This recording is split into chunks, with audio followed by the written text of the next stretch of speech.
I'm Peter Coffey, I'm from Vacuubrand. Vacuubrand's been making vacuum pumps for laboratory applications for about 50 years now. A product that we wanted to feature this morning is our VACUU local vacuum networks. This is a technology that allows you to use a single, small, quiet vacuum pump in a laboratory under the bench or fume hood in order to provide vacuum to multiple users within a laboratory. It's a nice alternative to central vacuum, either in buildings where the central vacuum has failed or in renovated spaces or new buildings where there is no central vacuum available. Because it produces vacuum on demand, its energy requirements are very low, its maintenance requirements are very low, and because the vacuum pump is local, we can provide very significantly deeper and more stable vacuum using this approach than you would get from a central vacuum system. One of the things that makes this technology possible is the use of the small pump locally, but these specialized turrets.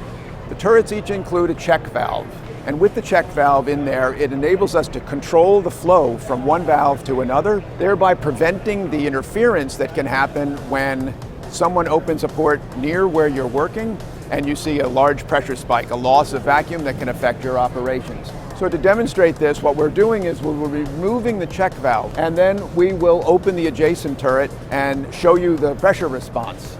So you can see the system is operating at about between 7 and 9 millibar, which is significantly better vacuum than you would get from a central vacuum to start with. Typically that would be operating at maybe 200 millibar, and this is about 10.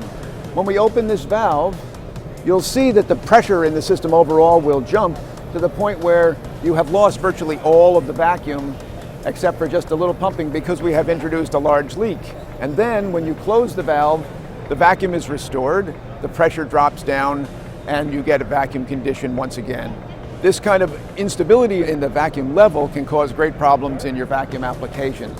What we'll do is we'll restore the check valve to the vacuum port and give you a chance to see how it works when you have the check valve in place.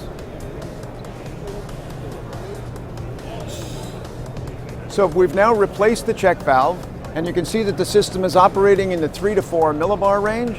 And now we will open up this port again, and you'll see the difference in the performance. You'll see that the system overall will jump to almost atmospheric pressure, but you'll maintain a very stable condition in the main port that's being affected. So we're up to almost atmospheric pressure, 930 millibar, and down here you're seeing just the slightest drift in the vacuum condition in this port, even though the system is open and we've introduced a large air leak just a mere inches away from the port that's in operation. You can see that in an application, when you're working, for example, with a rotary evaporator, to have that stability and the protection against interference from adjacent ports can be a great advantage. People will sometimes ask us if they can just connect our pumps up to the standard valves that are used in a conventional central vacuum system. Those valves are designed to work with the large pumps that support central vacuum systems, and what they'll find is if you connect a pump to the standard valves in this way, you'll get none of the stability of performance that you get by using the special VACUU valves that are part of the system. If you'd like additional information on our VACUU local vacuum networks, please contact us at info@vacuubrand.net.